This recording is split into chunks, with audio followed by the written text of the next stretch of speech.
gabi na, overtime tayo. So ngayon lang tayo nagkaroon ng oras na magawa tong ating L3. Ayan. Okay, hindi kasi natin natapos to nung 31. So dapat gagawin ko sana, no. Ang problema nito is kinakabit ko na tong mga rocker arm. Ang problema, tukod yung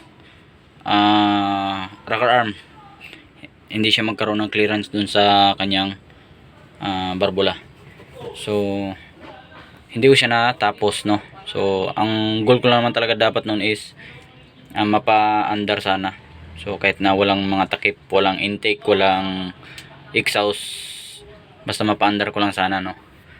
Kaso nga yung nga nangyari is hindi umubra tong mga kinonvert ko dati na na adjuster ng rocker arm. So ang original kasi niya na adjuster dati is yung walang plastic, and ganito lang siya. So yan yung original. Ang problema, meron kami ng binuo na H100. Nagpalit din kami ng cylinder head nun nung nilapat na namin yung orig na rocker arm niya, which is ito yun lahat. Wala din siyang clearance, hindi nagkakaroon ng clearance, no. Kahit na isanagad mo na pagpihit tong adjuster dito sa rocker arm niya pataas, tukod pa rin sa barbula. So ang ginawa ko nun para mapa-under namin is yung rocker arm nitong L3 na gamit ko is tinanggal, no, lahat, bali pinagpalit ko. So gumana naman siya dito, nagkaroon naman siya ng clearance. Kaya lang nung ginawa ko na tong L300 ko, kasi nga merong blow by to, no. Tapos nung binuksan ko is yung kanyang cylinder head is last na yung pagka reface niya, resurface, no. Hindi na pwedeng resurface ulit, tutukod na siya. So ang ginawa ko is nagpalit ako ng surplus na cylinder head. So yung binili ko na surplus na cylinder head is walang kasamang rocker arm. So ang meron lang kasama itong camshaft cap, kasama yan. Walang injector din, wala din kasama. Wala din mga rocker arm, no. So ayan, yung nilapat ko na dito, ito nung 31 na ginawa ko. Yun na, laban yung mga tornilyo. Ito ayaw lumapat yung shafting niya dito sa cap. So dapat lalapat yan siya dyan, hindi siya lumalapat. So ang gagawin ko na lang is magpapalit tayo ng itong adjuster. Yan, ito kasi mas maiksi to kaysa doon sa adjuster na yun, yung nakakabit. So bumili ako ng isang set, no, 8 piraso. Yun ang gagawin natin ngayon, ikabit natin dyan, i-install natin lahat, palitan natin lahat.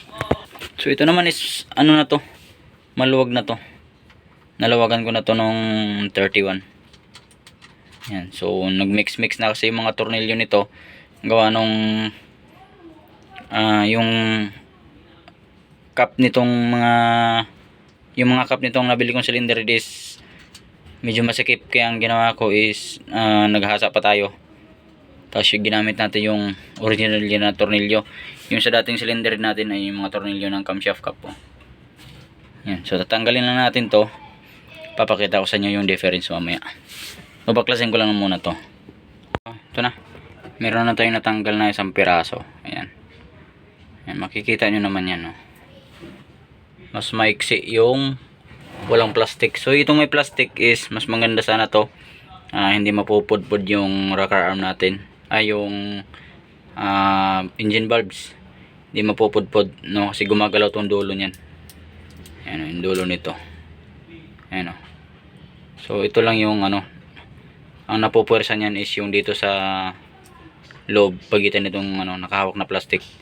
So kaya lang, yun nga, mahaba. Ayan, ipapalit natin tong isa. Ayan, kita nyo naman siguro, mas mahaba, mas maiksi yung nasa kanan. So yung ipapalit natin para magkaroon tayo ng clearance dito, so makapag-adjust tayo. So ito kasi sa isa, ito sana maganda sana to, pang modelo to na L3. Ayan. So kaso nga, yung problema nga natin, wala siyang clearance, tukod. Kahit na itong plastic is sumagad na sa dito sa ilalim ng rocker arm, wala pa rin siyang clearance, no. So ito, ililipat ko muna lahat. Lipat muna natin lahat, tapos makapag clearance na tayo. Then install natin yung timing belt, injectors, fuel line, tapos start. Kahit wala muna tayong intake. So pwede naman natin pandarin na kahit walang intake. So depende mamaya kung maaga pa, ihabol natin pag install para hindi naman maingay, kasi maingay yan kapag hindi nakakabit yung ating exhaust manifold. Siyempre maingay yan, tulad ng motor na yun na dumaan, pakaingay.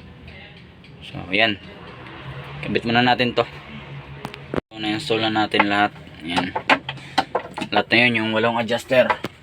So ito na yung pinagpalitan natin. So itatabi natin to kasi mga maayos pa to, no? Pag nagkaroon tayo ng ibang trouble ulit sa mga ibang L3 na nabibili ni amo natin, pwede natin magamit to.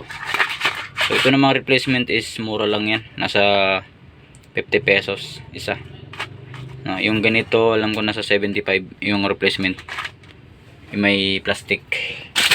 So yan, i-install ko muna, tapos check natin mamaya kung magkaroon na tayo ng play. Kung may play na siya, makapag-adjust na tayo ng clearance. Okay, so pag install naman natin, ilalapat lang natin to, tapos wag lang kumalso yung ating mga rocker arm sa cap bago natin i-tornilyo. So ayan, hindi pa natin naigpitan, no? Pero lumapat na yung ating shafting. Yan. So ayan, maluwag pa yung mga tornilyo natin yan. So wag na wag niyong gamitan ng tools o liabi or sakit na 12mm kapag hindi pa napaupo ng tama tong shafting, kung ayaw yung sumakit yung ulo ninyo, no? Kasi pwedeng maputol tong shafting or pwedeng ma-loose thread yung thread ninyo dito sa camshaft cap, kasi nga aluminum lang yan. So alloy, no? Wag na wag ninyong pwersahin, antayin nyo siya na lumapat mag-isa bago nyo higpitan. So make sure lang na naka-release tong ano ninyo, adjuster, para hindi maglaban-laban. So pag na-tornilyo nyo na lahat, tsaka nyo na siya i-adjust, no? Doon na tayo mag-clearance. Okay, so ginabi na tayo. So ginabi na, hindi ko na napakita sa inyo kasi nagmamadali na tayo, no? So marami naman tayong video tutorial nito, ano, pagkabit ng timing belt tsaka pag tune up nitong rocker arm, no? So marami tayong video niyan. Ito hindi muna natin ginamitan ng filler gauge, no? So tansyahan na lang muna. Ang habol ko lang is mapaandar, kasi bukas aalis ako. Nakiusap yung kaibigan natin na yung kanyang minivan na multicab na F6 lang yun, hindi pa yun yung mga D16, D17. So F6 na Scram minivan is biglang tumirik daw, so hindi nila naiuwi. So nagmamadali tayo. Sinet ko na muna lahat ng timing. Yan, nakasit na yung timing yan. Fuel lines nilagay ko na, no? Tapos mamaya is kakabit na lang natin yung intake tsaka exhaust, no? So kahit bukas na yung iba, pag uwi natin, kung sakaling maaga tayo makabalik, no? So ang habol ko lang yun is mapaandar. So kahit wala siyang tubig, kahit mapaandar natin ng 1 minuto, okay na yun. So ito, magpapalabas na tayo ng diesel. So magpapalabas tayo ng diesel dito. Testingin natin. So dahil wala tayong kasama, tayo lang, yung isang paa natin dito sa injection pump na lever para naka full rev tayo. Tapos crank natin.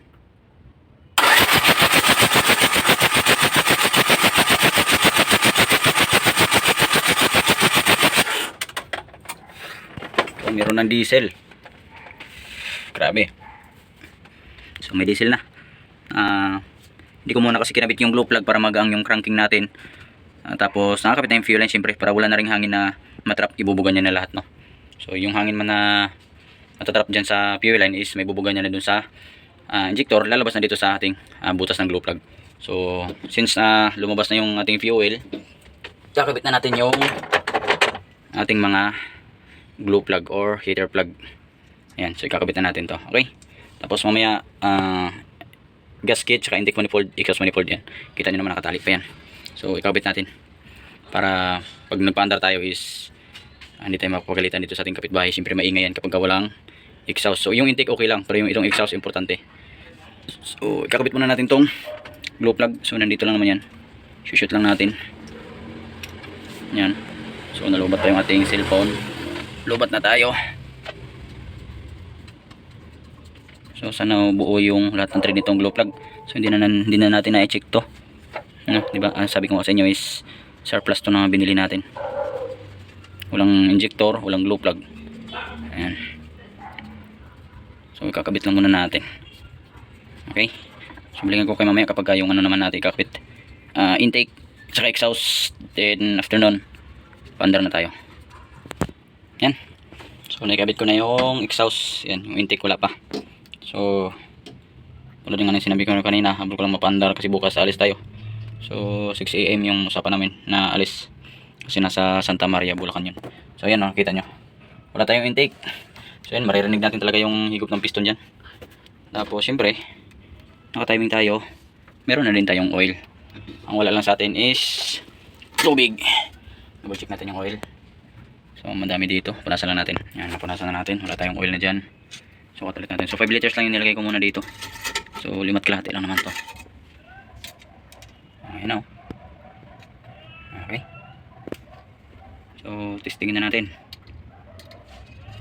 Tingnan natin kung aandar. Double check lang tayo kung walang maluwag. Pulley nakakabit, intake wala, return ng diesel nakakabit. Okay, so ready to fire. Kahit wala tayong tubig, so cranking lang muna tayo, hindi muna tayo mag heater. Tingnan natin kung kaya nya, no? Oops, hindi kaya, mabagal ang ikot. So i-heater natin. Meron tayong push button dito, 5 seconds lang. 1, 2, 3, 4, 5. Start.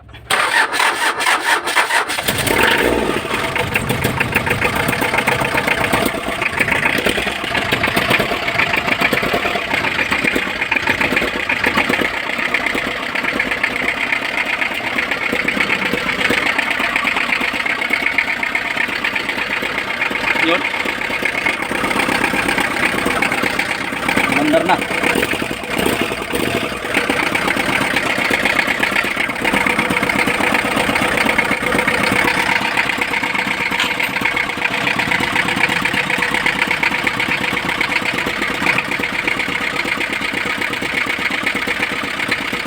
Okay.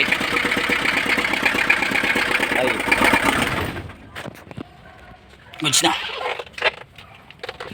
Yun lang yung habol natin na mapaandar. Mandar siya. So initer lang natin. Medyo matagal din yun, siyempre wala pa siyang pundo kanina doon talaga. Start natin ulit. Yun lang, mahirap pa ikutin. Low cranking tayo. Initer natin ulit. 1, 2, 3, 4, 5. Sana mandar.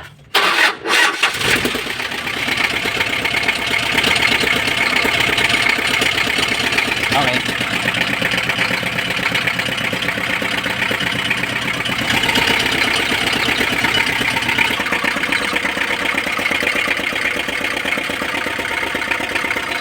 Okay naman.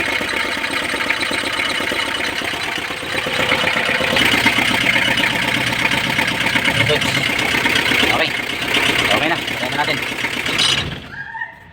Okay, goods na. So bukas na ulit pagbalik natin ito. Pa-final natin to, i-final tune up natin yung clearance na straight 12.12 no, 0.12. Tapos kumpletuhin na natin lahat ng mga kulang. So ang importante nito is umandar na siya. Ayan, so wala namang usok. Goods na.